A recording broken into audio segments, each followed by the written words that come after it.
Instituto Universitario Panamericano, Extensión Villa Benito Juárez, Unidad 3, Estructura Agraria en México. Nombre del docente, la licenciada Anet Mariel Guzmán Molina. Noveno cuatrimestre. Nombre de la materia, Derecho Agrario. Nombre de los alumnos, Marcela Hernández Martínez y Carla Pascual Chablé. La unidad a tratar es la unidad 3, Estructura Agraria de México. 1. Antecedentes históricos. 2. Carácter capitalista de la agricultura. 3. Politización del campesino. 4. Estructura de clases en el campo. Iniciando con la unidad 3, que es la estructura agraria en México, nos dice que es el concepto de estructura agraria que nos permite a una regulación de las formas de apropiarse y de producir sobre un territorio. Un primer problema, entonces, es el del papel de los distintos agentes sociales en la formulación de ese conjunto de normas y en su aplicación a un territorio concreto. En cuanto a la estructura de pensamiento en la elaboración y sistematización de estas normas, tienen un papel crucial las esferas especializadas de la cultura letrada, en particular la administración de justicia. De acuerdo a la Ley de Sociedades, existen 4 tipos de sociedades rurales. Número 1. Unión de ejidos o unión de ejidos y comunidades. Esta se puede integrar por más de 2 ejidos o comunidades. Número 2. Asociación rural de interés colectivo. Esta se puede construir por 2 o más ejidos o comunidades. Número 3. Sociedades de producción rural. Se constituyen por 2 o más personas físicas. Número 4. Unión de sociedades de producción rural. Esta es de 2 o más sociedades de producción rural podrán construir uniones con personalidad jurídica propia. En dicha ley se estableció la restitución y dotación de tierras a los pueblos, y para tal fin se prohibió realizar expropiaciones. Se anularon las enegaciones, las concesiones y las ventas de aguas, tierras y montes, así como los apeos y deslindes que hicieron gobiernos anteriores violando las leyes. Antecedentes históricos. Se elevó a rango constitucional por primera vez en la Constitución Política de los Estados Unidos Mexicanos, promulgado el 5 de febrero de 1917. Desde ese momento ha tenido diversas legislaciones reglamentarias del artículo 27 de nuestra Carta Magna. Con el paso del tiempo, la regulación y figuras jurídicas se han modificado con el objetivo de adecuarse a la actualidad del ser humano. La ley agraria vigente entró en vigor el 27 de febrero de 1992 y si bien ha sido objeto de varias reformas, no menos cierto es que a 3 décadas de su publicación se considera necesario contar con una nueva ley que no solo regule la situación actual del campo mexicano, sino que marque las pautas y encamine a nuestra sociedad hacia el futuro. Este estudio tiene como finalidad analizar la ley agraria vigente, específicamente su regulación sustantiva y realizar algunas reflexiones en torno a la situación actual de la justicia agraria en este país. El primer antecedente histórico que se analizará dentro del marco jurídico agrario en los Estados Unidos mexicanos será el Plan de Ayala, celebrado el 28 de noviembre de 1911, suscrito por Emiliano Zapata, documento que nace por la inconformidad del pueblo respecto al actuar de Francisco I. Madero, una vez que se derroca la dictadura del general Porfirio Díaz. Tal descontento tenía su origen ante el incumplimiento a diversos acuerdos señalados en el Plan de San Luis, que impulsaron ambos personajes. Las diferencias eran claras.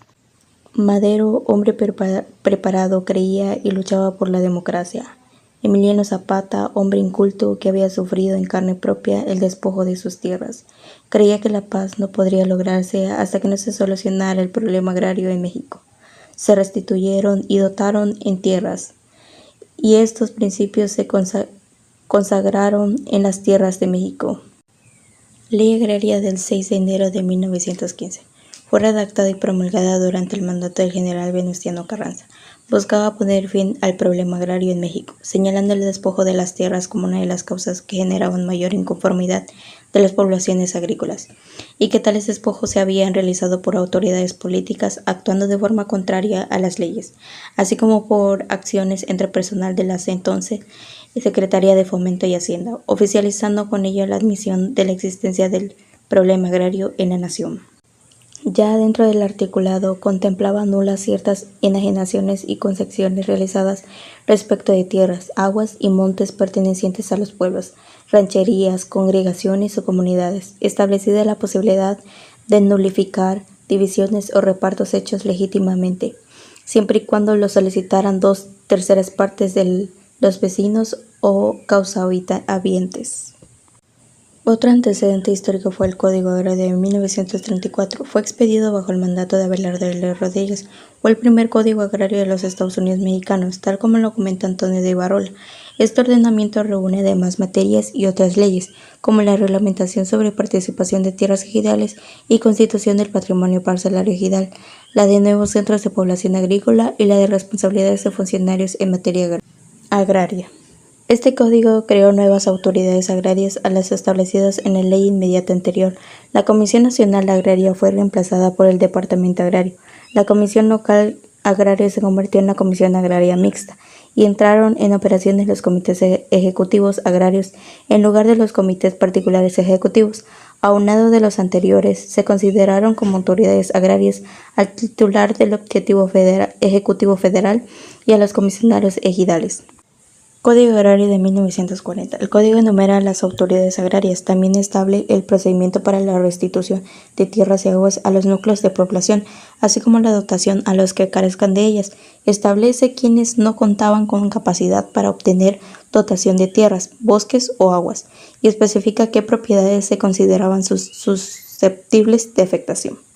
La normativa estipuló que la propiedad de los bienes ejidales pertenecía al núcleo de población y que estos serían imprescriptibles, inembargables e intransmisibles, salvo ciertos supuestos, que también preveía. Declaraba nulo cualquier acto que tuviera por consecuencia privar, total o parcialmente, a los núcleos de población de sus derechos agrarios. Se regulaba la sucesión agraria, así como la expropiación de los bienes ejidales. En torno a la capacidad agraria individual, se limitó a los mexicanos por nacimiento. Código Agrario de 1942. El código establecía que los bienes ejidales que resultaran vacantes por falta de heredero o sucesor volverían a la propiedad del núcleo agrario. También la posibilidad de conversión del régimen ejidal a comunal y viceversa existían casos de excepción a la explotación directa de la parcela. También señalaba como inembargables, inalienables y sin posibilidad de gravarse los derechos del ejidatario sobre la parcela, sobre la unidad de dotación y cualquier otra sobre los bienes del ejido. Básicamente perduran las líneas de acción y de trabajo del código anteriormente abordado.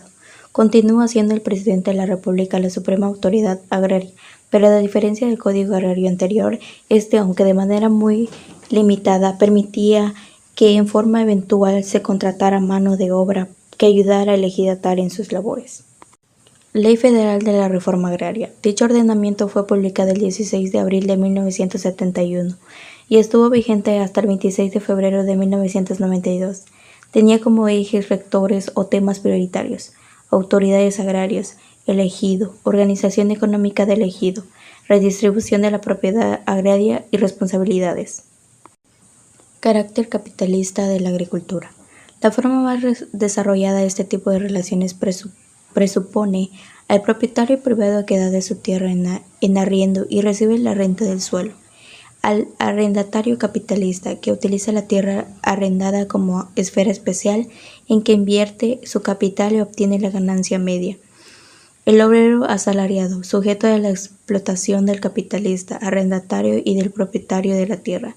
En la agricultura, estas relaciones se establecen entre las tres clases fundamentales de la sociedad burguesa: los obreros asalariados, de los que también forman parte los braceros con parcela, los capitalistas, en la persona de los empresarios arrendatarios, los terratenientes, grandes propietarios de la tierra. El desarrollo del capitalismo en la agricultura, aunque presenta sus particularidades, se halla sujeto a la acción de las leyes generales del modo capitalista de producción. La concentración de la propiedad territorial en manos de los grandes terratenientes, de la oligarquía financiera y de los bancos va acompañada del desplazamiento y de la ruina de los pequeños productores.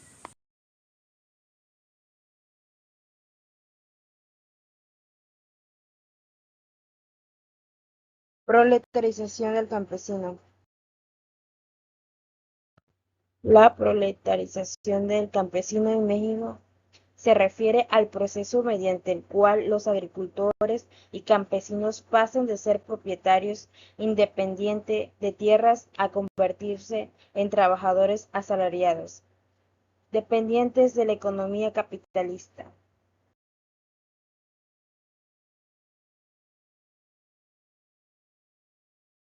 Esto quiere decir que se refiere a un fenómeno socioeconómico en el cual los campesinos que tradicionalmente eran propietarios de sus tierras y se dedicaban a la agricultura de manera independiente, pierden ese estatus y se convierten en trabajadores asalariados.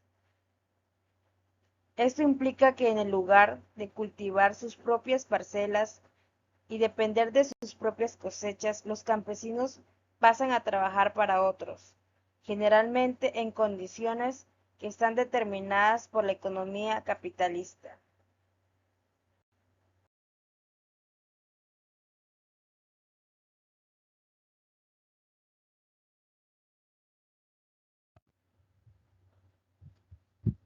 Contexto histórico. Periódico prehispánico y colonial. Antes de la llegada de los españoles, las comunidades indígenas tenían sistemas de organización agraria basados en el cultivo comunal.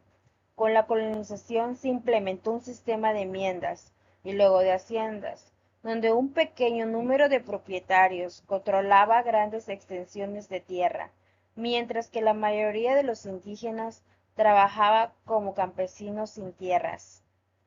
Revolución Mexicana de 1910.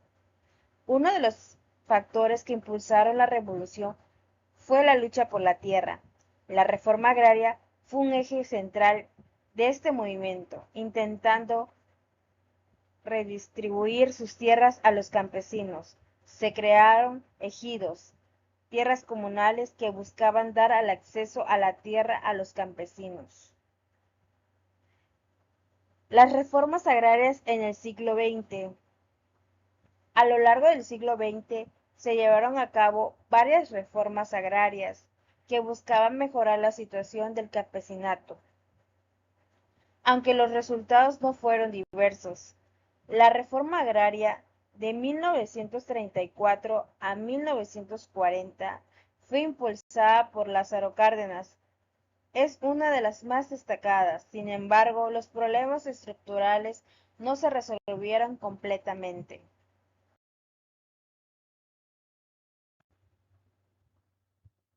Proletarización del campesino. Se ha visto facilitada por varios factores. Concentración de la tierra. A pesar de las reformas agrarias, la concentración de tierra en manos de unos pocos ha continuado. El modelo de producción capitalista ha generado una tendencia hacia la acumulación de las tierras agrícolas en grandes unidades de producción. Desplazamiento y migración. Muchos campesinos se han visto desplazados de sus tierras debido a la falta de apoyo, la presión de las empresas agrícolas o el cultivo en el uso de la tierra, como el cultivos comerciales para la exportación. Esto ha llevado una migración hacia las ciudades en busca de empleo en el sector industrial o de servicios. Cambio en el modelo productivo. La modernización de la agricultura, aunque puede incrementar la productividad, también puede marginar a los pequeños productores.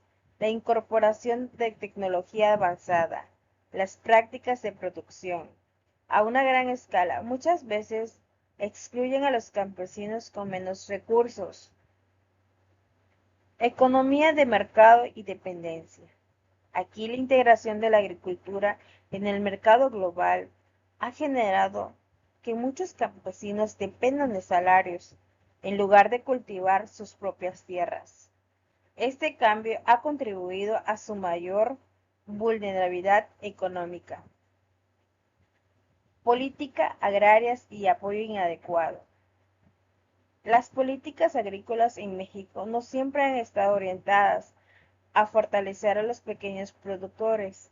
La falta de créditos, asistencia técnica y acceso a mercados se le ha dificultado competir. En muchos casos, se los ha llevado a abandonar a la agricultura.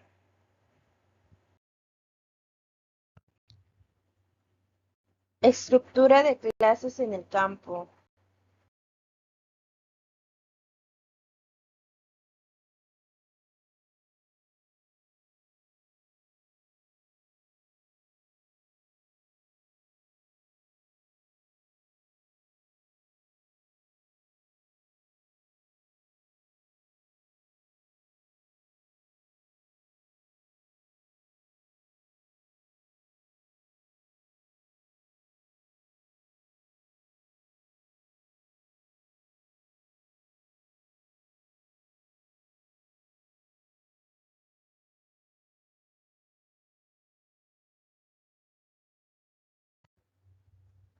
Ahora bien, esto es estructura actual de la propiedad agraria. Gran propiedad. Se refiere a grandes extensiones de tierra, que son generalmente propiedad de agricultores, comerciales, empresas, agroindustriales o terratenientes. Esta forma de propiedad tienden a concentrar recursos y poder. Pequeña propiedad. Pequeñas parcelas que son cultivadas por familias campesinas. Estas a menudo enfrentan problemas de acceso a crédito, tecnología y mercado. Ejidos, tierras que pertenecen a comunidades campesinas, donde los usuarios tienen derecho de usos, aunque la propiedad legal sigue siendo del Estado. Los ejidos son una parte fundamental de la estructura agraria mexicana, ya que representa un modelo de organización más equitativo. Clases sociales en el campo. La estructura agraria en México está relacionada con la configuración de diversas clases sociales en el campo, que suelen incluir terratenientes, que son propietarios de grandes haciendas o tierras agrícolas. Tienden a tener un alto grado de influencia económica y política. Pequeños agricultores. Son campesinos que cultivan sus propias tierras o parcelas de ejidos. En muchos casos, estas familias viven en condiciones de pobreza y tienen acceso ilimitado a recursos. Trabajadores agrícolas. Muchas personas trabajan como jornaleros en grandes propiedades, a menudo con contratos temporales y condiciones laborales precarias. Ejidatarios. Estos conforman una clase media campesina que explota la tierra de los ejidos. Su situación varía considerable dependiendo del acceso de recursos y mercados. Nos encontramos con desafíos y perspectivas. Desigualdad.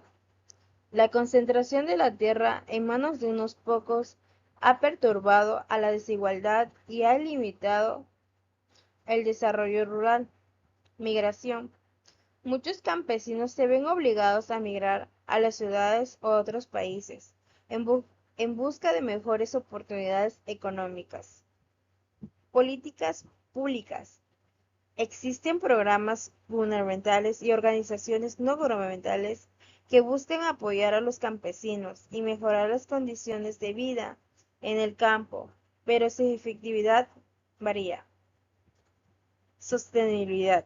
Los problemas relacionados con la gestión de recursos naturales y la sostenibilidad también afecta a la estructura agraria, ya que los métodos de cultivo intensivo pueden llevar a la degradación del medio ambiente.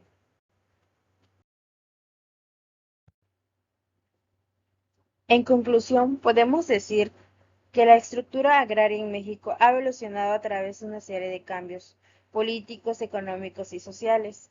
La historia de la agricultura en el país está marcada por la búsqueda de la justicia agraria y el reconocimiento de los derechos de los campesinos, un tema que sigue siendo relevante en la actualidad.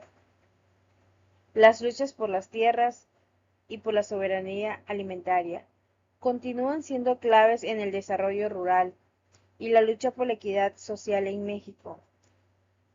La proletarización del campesino en México es un fenómeno complejo que está ligado a la estructura agraria, las políticas históricas y actuales, las dinámicas económicas globales, a pesar de los esfuerzos por retomar la agricultura y brindar el acceso a la tierra. Muchos campesinos se han visto en condiciones de vida y de trabajo deteriorarse, convirtiéndose en trabajadores asalariados, en lugar de un pequeño productores independientes. La búsqueda de soluciones efectivas para fortalecer el sector agrario y mejorar la vida de los campesinos sigue siendo un reto importante con el contexto contemporáneo de México. Podemos decir que la estructura agraria en México es compleja y se encuentra en constante evolución por factores económicos, sociales y políticos. Las relaciones de clases de campo reflejan una historia de desigualdad y conflicto, pero también de resistencia y organización comunitaria. La búsqueda de una mayor equidad, justicia social, sigue siendo un desafío relevante en el contexto actual.